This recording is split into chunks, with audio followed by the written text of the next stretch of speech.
Jumpa kembali di MTT Journey Inspiration of Life. Pagi ini coba saya mau sharingkan gitu. Percaya keras firman Tuhan akan lebih dari kerja keras yang dilakukan orang dunia.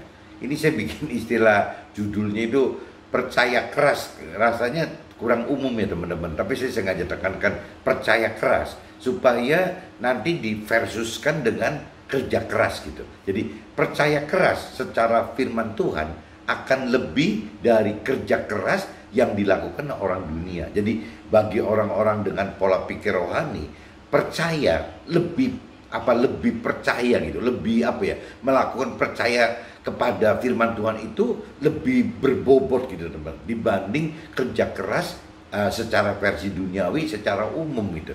Jadi percaya itu adalah satu pekerjaan teman-teman, dianggap secara pola rohani.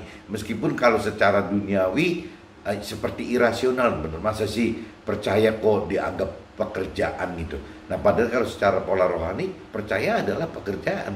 Kalau kita tidak percaya bahwa percaya itu adalah pekerjaan, ya berarti kita tidak percaya Tuhan gitu. Kita tidak percaya firman Tuhan. Karena apa? Karena firman Tuhan yang mengatakan itu gitu, bahwa percaya adalah bentuk pekerjaan. Ada ditulis di kitab Yohanes 6 teman-teman. Kitab Yohanes 6 pasal ayat 29. Kitab Yohanes pasal 6 ayat 29. Intinya ya inilah pekerjaan yang dikehendaki Allah, yaitu hendaklah kamu percaya kepada firman Tuhan yang diutus oleh Allah gitu. Nah itu secara universalnya gitu teman-teman.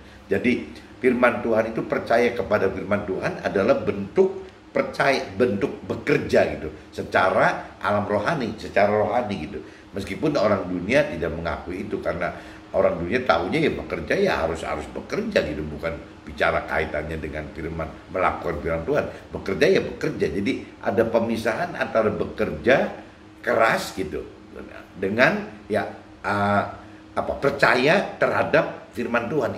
Itu oleh orang dunia dipisah sebenarnya. Padahal kalau secara hidup, secara alam rohani, secara teori rohani, tidak bisa teman-teman pisahkan antara mana yang terkait dengan kita hidup di duniawi dan mana yang kita kategori hidup di dalam rohani. Di dalam Tuhan itu harus blend teman-teman, harus bercampur menjadi satu gitu.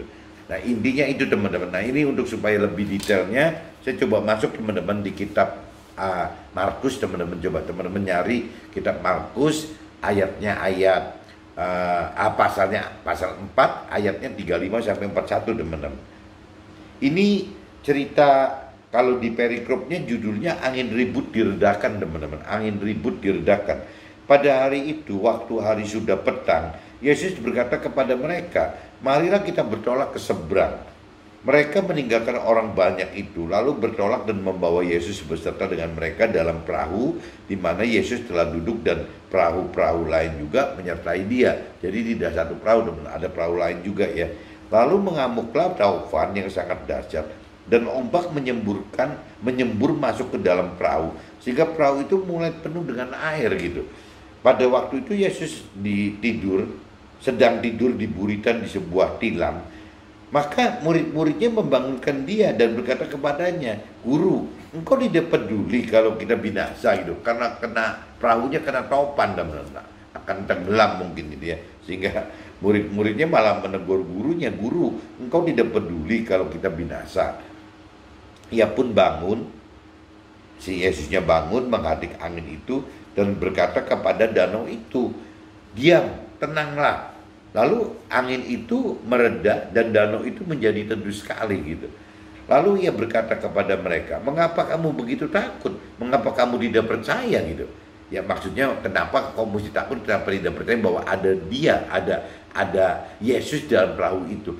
Nah kalau secara Nasrani teman-teman, secara Alkitab saya selalu bayangkan ya kalau Yesus ya Yesus kan, karena memang Nabi Isa yang ada di dalam Nasrani itu gitu loh. Tapi kalau kita bicara secara universal, saya ingin sekali kata Yesus ini di universal menjadi firman Tuhan. Jadi kalau dia di universalkan firman Tuhan, berarti maksud saya firman Tuhannya bisa ya masing-masing iman kita, masing-masing agama kita juga nggak ada masalah gitu. Jadi bagaimana melakukan firman, bagaimana mengenal, mengerti firman dan melakukan firman, tidak usah harus mati-matian diambil dari kitab Nasrani, kitab Alkitab gitu. Ya silakan aja teman-teman konversikan ke dalam kitab Al-Quran, mungkin buat teman-teman yang Muslim, mungkin buat yang lain kitab Konghucu kali, atau kitab apa. Cuman saya bicara karena saya basicnya dari Nasrani, ya saya mau nggak mau sharing gitu. Kesaksian ini ya tetap dengan dasar-dasar firman Tuhan yang di Alkitab, ada di Nasrani gitu. Kalau tidak saya kan jadi salah, ya tidak sesuai dengan firman Tuhan gitu. Jadi saya coba sharingkan dari apa ya, dasarnya dari Alkitab, dasarnya dari kitab suci di Nasrani, tapi saya coba konversikan ke dalam bentuk yang universal teman-teman. Jadi silakan teman-teman praktekkan. Kalau saya sudah sebut firman Tuhan, tidak perlu harus dari Alkitab. Firman Tuhan adalah bisa juga bagi teman-teman saya yang di Muslim, ya berarti Al-Quran gitu. Tapi bagi teman-teman saya yang di agama yang lain gitu, ya Buddha atau apa, ya mungkin kitab-kitab sucinya teman-teman gitu. Konversinya ke situ aja teman-teman, supaya bisa apa, sharing ini bisa lebih luas gitu, bisa. Toh intinya pada akhirnya kita mencari Tuhan itu, Tuhan Allah gitu. Jadi ujungnya kan ke situ. Jadi ya coba dikonversikan lebih umum lah, di universal kan gitu. Nah itu saya katakan begitu. Jadi kalau di sini dikatakan, lalu ia berkata kepada mereka, mengapa kamu begitu takut? Mengapa kamu tidak percaya? Maksudnya percaya di sini adalah Yesus. Tapi kalau bicara universal, maksudnya ya kenapa kita takut? Ya kita harus percaya kepada siapa? Percaya kepada firman Tuhan gitu, menurut versi masing-masing gitu. Mereka menjadi sangat takut dan berkata seorang kepada yang lain, siapa gerangan orang ini sehingga angin dan danau pun taat kepadanya. Jadi masing-masing nabi di dalam iman kita, di dalam agama kita kan ada teman-teman, jadi pasti unggul gitu. Ini saya sudah baca di kitab Markus teman-teman, pasal 4 ayatnya ayat 35 sampai 41. Nah kalau buat saya pribadi ini terkait teman-teman dengan kitab Yohanes. Coba teman-teman lihat kitab Yohanes pasalnya 6 ayatnya 25 sampai 29 teman-teman. Ayatnya 25 sampai 29. Ini perikopnya judulnya roti hidup. Ketika orang banyak menemukan Yesus di seberang laut itu, mereka berkata kepadanya, Rabi, bila mana engkau tiba di sini? Yesus menjawab mereka, aku berkata kepadamu, sesungguhnya kamu mencari aku, bukan karena kamu telah melihat tanda-tanda, melainkan karena kamu telah makan roti itu dan kamu kenyang gitu. Bekerjalah bukan untuk makanan yang akan dapat binasa, melainkan untuk makanan yang bertahan sampai kepada hidup yang kekal, yang akan diberikan anak manusia kepadamu. Sebab dialah yang disahkan oleh Bapa Allah dengan meterainya. Lalu kata mereka kepadanya, apakah yang harus kami perbuat supaya kami mengerjakan pekerjaan dikehendaki Allah? Nah ini coba teman-teman camkan ya, ini di ayat 26, 28-nya. Ya murid-muridnya, orang-orang menanyakan begitu gitu. Lalu kata mereka kepada Yesus gitu, apakah yang harus kami perbuat supaya kami mengerjakan pekerjaan dikehendaki Allah? Nah ini kan kalau dari versi rohani kan pertanyaannya kan seperti ini nih teman. Kalau kita bicara secara duniawi, ya mungkin jawabannya ya kita harus kerja keras gitu. Yang kerja keras secara duniawi, harus kerja keras secara duniawi.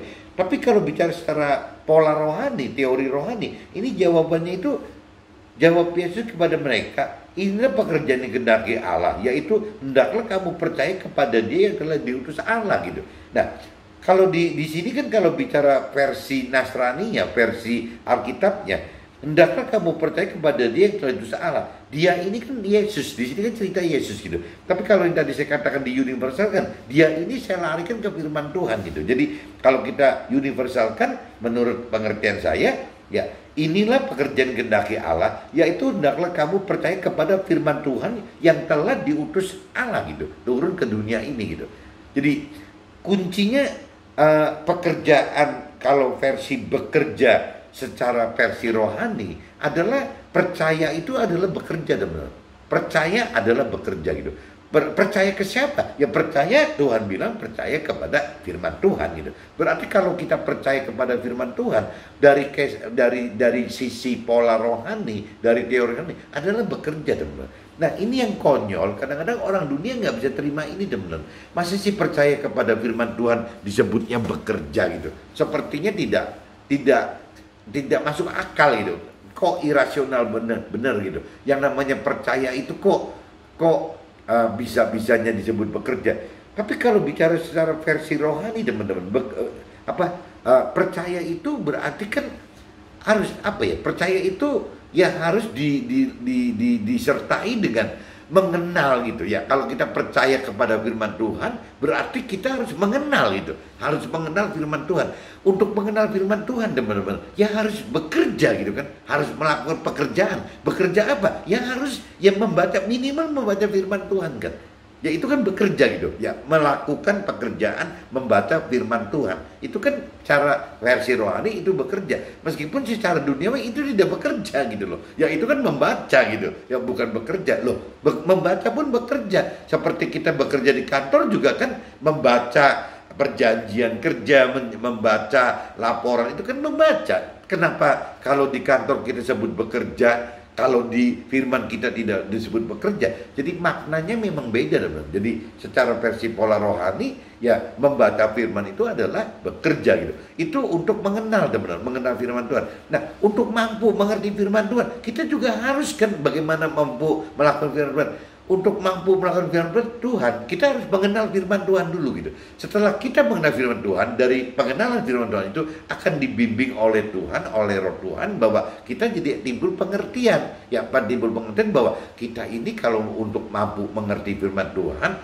harus menghidupkan Roh Tuhan yang ada di dalam kita. Nah, menghidupkan Roh Tuhan juga sudah bentuknya pekerjaan teman-teman. Kalau dari sisi teori rohani gitu, bagaimana menghidupkan Roh Tuhan untuk bisa menolong, membantu kita, menghibur kita dalam hal melakukan firman Tuhan. Itu secara rohani sudah bekerja. Sama aja mungkin tidak beda dengan cerita kalau kita bekerja di duniawi itu, ya kita minta staf kita, anak buah kita gitu, atau minta bimbingan atasan kita ya dalam hal mengatasi persoalan itu, untuk mengerti gitu, mengatasi persoalan sama teman-teman. Nah, cuma dalam hal ini kita bicara kita minta tolongnya kepada Roh Tuhan gitu. Jadi bagaimana kita, nah ini kenapa saya kembalikan lagi, kenapa kalau di dunia ya yang namanya minta saran atau minta bantuan orang lain itu adalah bekerja, tetapi waktu kita minta bantuan Roh Tuhan, kok tidak disebut bekerja gitu loh? Ya karena orang selalu pisahkan bahwa ini rohani, ini duniawi gitu. Padahal secara versi Tuhan kebalik, pengennya itu blend jadi satu. Bahkan Tuhan pengen carilah kerajaan Allah dan kebenarannya, berarti carilah Tuhan dan firman Tuhannya gitu. Baru yang lain Tuhan tambahkan. Tuhan pengennya seperti itu. Nah, orang dunia tidak mengenal itu gitu. Yang lebih konyol lagi teman-teman, orang yang ngaku percaya Tuhan, orang yang ngaku kenal Tuhan, tapi tingkahnya persis kayak orang duniawi. Itu konyol sekali teman-teman. Ini yang bahaya malah gitu. Kenapa bahaya? Karena dia sudah merasa sudah memiliki Tuhan dan sudah mengenal akan perintah peraturan firman Tuhan gitu. Padahal dia tidak ngerti. Ya mendingan orang dunia sekalian yang belum percaya Tuhan atau tidak percaya Tuhan, dia masih bisa belajar, masih ada peluang untuk belajar bagaimana mengenal, mengerti dengan benar gitu. Ya pengertian itu dengan benar, jangan pengertian yang dengan keyakinan diri sendiri. Ini yang saya khawatir sekali, itu banyak sekali orang-orang gitu yang dalam posisi itu teman-teman. Jadi di mulutnya, di bibirnya, di lidahnya mengucap bahwa percaya Tuhan dan mengenal Tuhan, tapi dalam realita itu tingkah lakunya persis orang dunia. Nah ini yang menurut saya terlalu riskan gitu. Orang begini ini riskan gitu. Riskan sekali untuk bisa masuk ke dalam rancangan kehendak Tuhan. Ini saya sudah baca teman-teman di kitab Markus pasal 4 ayat 35-41, dan saya sudah bacakan kitab Yohanes pasal 6 ayat 25-29.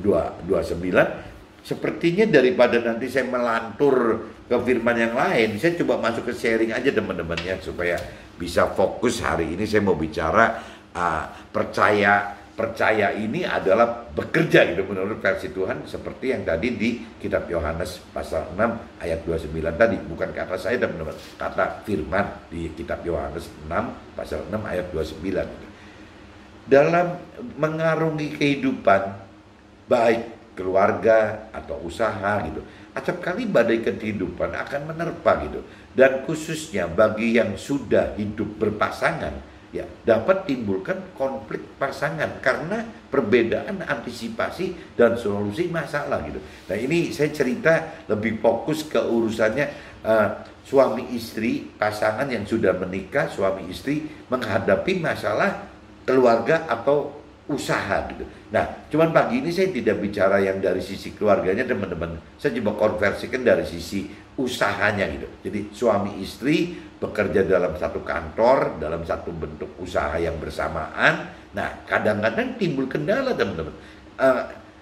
Perbedaan menempatkan persepsinya gitu. Yang satu mungkin urusannya menempatkan persepsi solusi antisipasi dari sisi rohani, yang satu misalnya dari sisi duniawi. Ini kadang-kadang jadi timbul konflik teman-teman. Kayak begini, pasangan ini bisa timbul konflik gitu. Pada umumnya antisipasi dan solusi dalam hal usaha terbagi dua teman-teman. Ya, satu dengan cara antisipasi dengan andalkan, jadi antisipasi dan solusi ini pertama teman-teman itu dengan mengandalkan naluri dan ide serta pikiran gitu. Ya wajar kan, dari jiwa kita gitu, dari pikiran dan perasaan serta kehendak kita. Ya wajar gitu. Itu kalau orang dunia ya umumnya mengandalkan naluri, ide dan pikiran pada umumnya gitu. Tetapi akan lebih bermasalah jika pasangan mencari antisipasi dan solusi dengan, nah ini kalau pasangannya beda nih, entah suaminya atau istrinya, ya dengan mengandalkan Tuhan, bukan dengan mengandalkan naluri, ide dan pikiran, tapi lebih mengandalkan ya Tuhan dan firman Tuhan, serta beriman percaya, serta berani itu, berani pasrah dengan apa yang Tuhan peraturkan teman-teman. Nah ini berarti yang nomor 1 dan 2 saya sebut A dan B gitu ya. A dan B ini beda teman-teman. A itu adalah andalkan naluri, ide dan pikiran gitu dari jiwa kita. Tapi yang B itu andalkan Tuhan gitu, dengan firman-Nya dan juga dengan iman gitu, iman percaya kepada Tuhan. Nah, A dan B ini bertentangan nih teman-teman. Ini yang bikin jadi ribut gitu, ribut antara pasangan itu ini gitu. Sangatlah berbeda jika kita andalkan cara A dan B. Jika cara A akan lebih mudah pasangan untuk bersepakat, bergandeng tangan mengatasi masalah gitu. Kalau yang A loh, kenapa? Karena bisa dipikirin semua, bisa diargumentasikan, bisa ini, bisa itu gitu. Ya adanya bisa didiskusikan berdua gitu. Kalau yang A gitu. Tapi kalau dengan cara yang B teman-teman, akan jauh lebih sulit. Karena apa? Karena cara kerja B itu seperti tidak nyata bagi rasio yang terkesan kurang bekerja keras malah. Ya kalau bicara kita pilihannya B, mengandalkan Tuhan, firman Tuhan, dan serta berani melakukan firman Tuhan, berani pasrah melakukan firman Tuhan. Itu orang dunia itu anggap ini kok nggak berasa kerja gitu. Masa sih cuman percaya Tuhan, ya masa sih cuman percaya firman Tuhan, masa sih percaya ke Tuhan gitu, janji-janji Tuhan, beriman ke Tuhan gitu. Itu sudah kerja gitu. Bagi orang orang dunia tidak bisa teman. Bagi orang rasio, bagi orang dunia itu percaya kepada Tuhan itu adalah bentuk bekerja, itu nggak pantas gitu. Ya kalau kenapa? Karena tidak terkesan bekerja keras gitu. Kalau namanya orang dunia bekerja keras kan beda. Orang dunia orang dunia awam yang tidak kenal dan tidak mengerti prinsip kerja secara rohani, ya akan selalu anggap bahwa bekerja yang percaya itu bekerja itu ya udah nggak masuk akal gitu. Ya bekerja itu adalah ya kerja di kantor. Ya kalau memang jam kantor jam 8 sampai jam 4, kalau bisa berangkat kantornya jam 6 gitu, jam 6 pagi. Ya kalau bisa pulangnya jam 10 malam gitu tuh.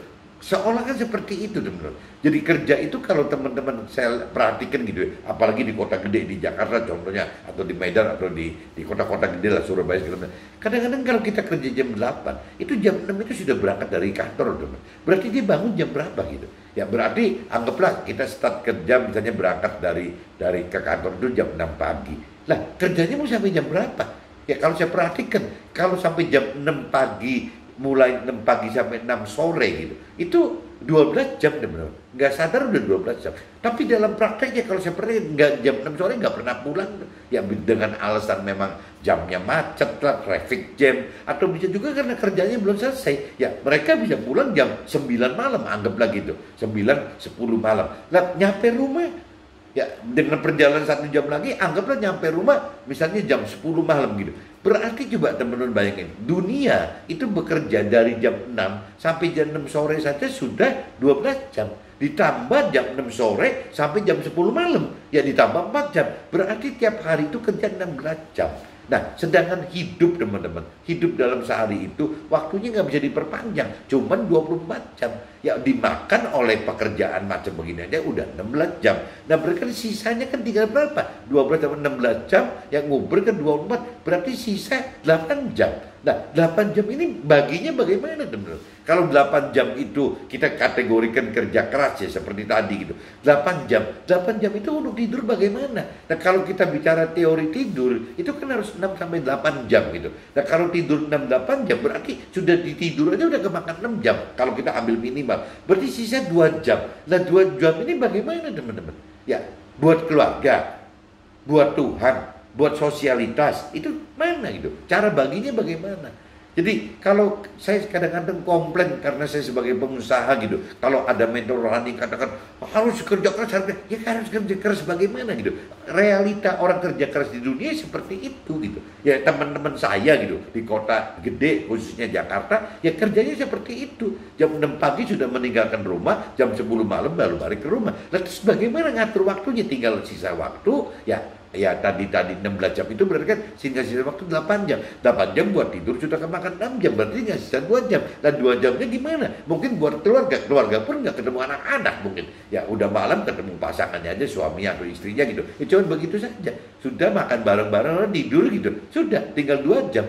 Ya berarti waktu keluarga 2 jam. Dan terus dengan Tuhannya apa paginya gitu? Dia masih kuat sebelum jam 6 dia mencari Tuhan lagi. Ya saya nggak ngerti gitu. Tapi harus menghitung dong, harus menghitung waktunya itu harus dihitung. Dan cuman yang jelas yang tadi saya katakan banyak orang dunia yang tidak mau gitu, tidak mau, tidak mengerti, tidak mau ngerti, tidak mau anggap benar bahwa yang namanya percaya firman Tuhan itu adalah pekerjaan. Lain ceritanya kalau orang percaya firman Tuhan itu pekerjaan. Nah berarti urusan waktu membagi 24 jam itu akan jadi lebih mudah teman. Ya kapan ini udah bisa diatur semua gitu.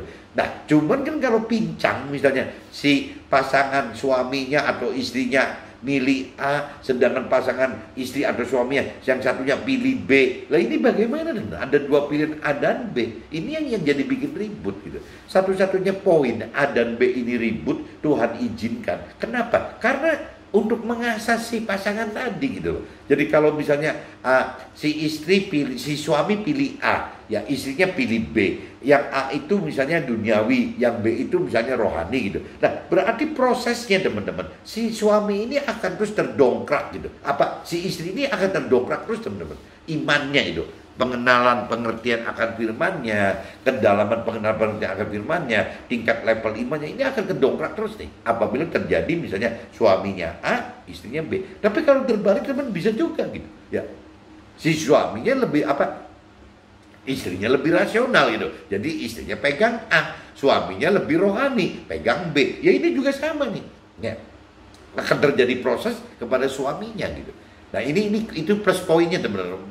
Bagaimana dalam satu kendala di keluarga tapi malah plus untuk rohaninya gitu. Itu ya banyak teman-teman, saya pun ngalamin itu, teman-teman juga ngalamin itu gitu. Meskipun bisa terbalik-balik, bisa ada suami, bisa istri, bisa suami gitu. Tapi pasti cara kerja Tuhan seperti itu. Kenapa? Karena Tuhan akan jadikan alat asa gitu, menajamkan kita. Besi dengan besi itu adalah ya melalui pasangan kita teman-teman.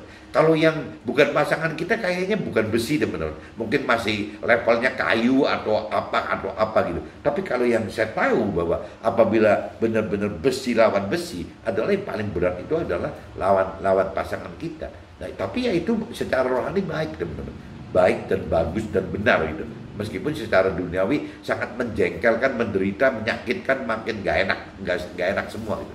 Ya itu kalau secara duniawi, tapi secara rohani itu oke gitu. Prinsip kerja secara rohani adalah di Yohanes 6:29 tadi gitu. Inilah pekerjaan yang dikehendaki Allah, yaitu hendaklah kamu percaya kepada Dia yang diutus Allah. Nah, jika kita universalkan yang tadi saya katakan, maka akan menjadi dia ini akan berubah menjadi firman Tuhan gitu. Nah, saya ngarepin sekali makna dari dia menjadi firman Tuhan yang kalau cerita Yesus itu kan dia di sini kan Yesus gitu. Ya kalau bicara di internal Nasrani, di Alkitab, Yesus itu diidentikan di firman yang hidup, teman-teman. Nah, kalau saya bicarakan universal, saya lebih senang nyebutnya firman Tuhan gitu. Jadi firman Tuhan. Nah, firman Tuhan maknanya firman Tuhan. Tapi karena saya kembali dari sejarah saya di Nasrani, saya bicara dari basicnya Alkitab. Tapi kalau teman-teman saya yang dekat dengan saya bicara dari sisi Al-Quran, ya berarti ya firman Tuhannya dari versi Al-Quran aja, tidak perlu dikonversikan ke versi Alkitab saya, ngapain gitu, ya biarin aja di Al-Quran. Nah, teman-teman yang di tempat lain ada yang pegang Nabi Konghucu atau Buddha atau siapapun juga, Hindu apa, ya silakan aja, kan masing-masing punya gitu, masing-masing punya firman Tuhan yang diimani bahwa itu benar, ya silakan aja gitu. Ya, kita dengan cara agama apapun juga nggak problem, semua agama baik kok. Yang penting nanti ujungnya jangan berhenti di agama, tapi kita ketemu Tuhan. Yang kita pengen kan seperti itu gitu. Bukan kita nanti ujungnya ketemu agama, kita pengen ujungnya ketemu Tuhan Allah. Tujuannya sama gitu, teman-teman. Menurut saya secara universal. Kalau menurut saya, teman nggak tahu menurut teman-teman apa seperti saya atau tidak, saya nggak ngerti gitu. Jadi arti bekerja secara duniawi versus secara rohani akan sangat berbeda, teman. Jadi beda sekali kalau kita bandingkan secara duniawi, arti bekerja secara duniawi dan dibanding secara rohani akan sangat berbeda, teman-teman. Tuhan rancangkan dan kehendaki kita kerjakan, percaya firman Tuhan lebih dahulu dan menyusul ya yang namanya kerjakan hal-hal duniawi sesuai firman perintah dan peraturkan, bukan dengan cara dunia gitu. Jadi kalau menurut pengertian saya, bekerja yang benar itu begitu, teman-teman. Jadi kalau memang kita percaya Tuhan, kita memang mengenal firman Tuhan dan kita memang mengerti dengan benar firman Tuhan secara versinya pengennya Tuhan, dan kita melakukan firman Tuhan, ya kuncinya kembali lagi, teman, bahwa yang namanya percaya itu, kata firman Tuhan adalah bentuk pekerjaan gitu. Nah, kalau kita sambungkan dengan firman Tuhan, yang namanya bekerja itu kalau dari sisi rohani, dari sisi Tuhan gitu, adalah Tuhan perintahkan carilah dulu ya kerajaan Allah dan kebenarannya. Itu kan perintah, bentuk perintah bekerja gitu. Nah, berarti waktu kita percaya bahwa seperti itu, ya bertepatan dengan nyambung firmannya gitu. Firman yang di Yohanes 6:29 bicara percaya itu adalah pekerjaan, disambung dengan carilah dulu kerajaan Allah dan kebenaran. Nah, ini kan nyambung. Kerajaan Allah adalah Tuhannya, firman kebenarannya adalah firmannya gitu. Ini kan nyambung. Ya berarti sudah jelas bahwa minimal ada dua ayat firman yang menyatakan memang ya kita harus melakukan firman Tuhan gitu ya, sebagai bentuk percaya dan sebagai bentuk pekerjaan harus melakukan firman Tuhan gitu. Nah, waktu merintah firman Tuhan, yaitu Tuhan pengen ya kita bicara ya utamakan itu dulu gitu loh. Secara rohani kita mencari firman Tuhan dulu. Nah, adapun nanti bekerjanya ya bekerjanya jangan bekerjanya jadi satu sisi kita percaya bahwa percaya itu pekerjaan, dari sisi lain kita melakukan seperti orang dunia pada umumnya bekerja keras yang gak ketemu, teman-teman. Kalau menurut saya yang benar itu adalah bagaimana caranya ya kita melakukan firman Tuhan dengan cara percaya kepada firman Tuhan lebih keras loh dibanding dengan kerja keras. Kalau menurut saya gitu. Jadi Tuhan, kenapa? Karena Tuhan yang ngajurin begitu cara cara kerajaan Allah dan kebenarannya. Berarti nomor satu itu ya berarti percaya keras dulu gitu kepada firman Tuhan. Itu menurut saya, percaya keras dulu kepada firman Tuhan. Adapun nanti cara kerja dalam keseharian, ya kita bekerja, bukan orang males kan.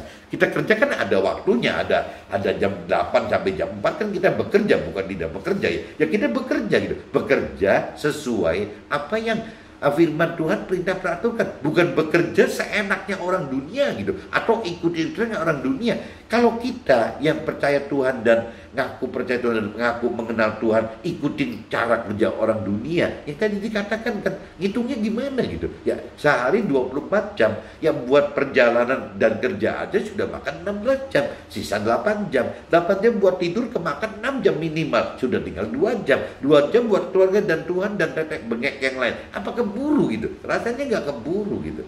Nah, ini yang mesti ada revisi gitu. Caranya bagaimana? Ya mungkin bagaimana caranya percaya keras saja gitu. Bagaimana kita lebih dominan, lebih percaya keras sehingga nanti bekerja keras secara dunianya tidak perlu seperti orang awam, orang dunia yang lakukan sekarang gitu. Mestinya menurut saya seperti itu gitu. Jadi kita bekerja keras boleh-boleh aja, tapi dengan standarnya ya sesuai dengan perintah peraturan yang firman katakan apa gitu. Tidak bisa seperti yang dilakukan orang dunia, nanti akhirnya tidak pernah punya waktu untuk percaya keras gitu. Percaya kerasnya nggak terjadi gitu. Sangat irasional bagi orang dunia awam jika percaya firman Tuhan dianggap suatu pekerjaan yang nyata. Nah ini kesimpulannya gini teman. Ya, susah sekali bagi orang dunia mengatakan, mengasumsikan, menyatakan bahwa yang namanya percaya itu adalah bentuk pekerjaan gitu. Ini nggak mudah teman. Karena ya kembali lagi karena makna bagi orang duniawi itu yang namanya bekerja itu adalah ya duniawi itu dari itu yang dilakukan orang duniawi.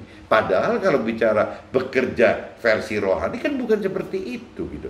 Nah, kalau kita memang mengaku di bibir, di mulut, di lidah bahwa kita percaya Tuhan dan kita hanya kita mengenal Tuhan di bibir, di mulut dan ya cuma sebatas itu teman-teman. Jadi cuma sekedar percaya tapi tidak mengenal, mengerti akan firman Tuhan, tidak melakukan firman Tuhan gitu. Nah, itu kan gawat sekali teman-teman. Yang tadi dikatakan bahaya itu kan itu gitu. Jadi karena apa? Karena bahaya karena sudah merasa sudah benar gitu bahwa dia itu sudah percaya Tuhan, dia itu sudah mengenal dan mengerti akan Tuhan, dan bahkan dia sudah anggap melakukan firman Tuhan. Padahal yang mereka lakukan itu salah semua gitu. Ada firman katakan seperti itu teman-teman. Jangan sampai kita mengartikan firman Tuhan itu dari persepsi yang tidak benar gitu. Nah Tuhan nanti kejebak, kitanya kejebak. Tuhan sudah ingatkan di firman-Nya gitu bahwa kita tidak bisa seperti itu.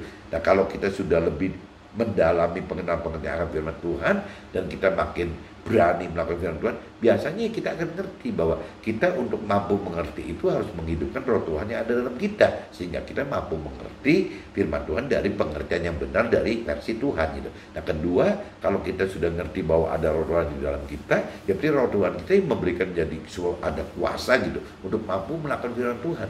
Nah waktu kita mampu melakukan firman Tuhan teman-teman, ya jelas harus ada kekuatan kuasa yang dari roh Tuhan tadi. Kalau tidak ya tidak kuat teman, tidak mampu kitanya gitu.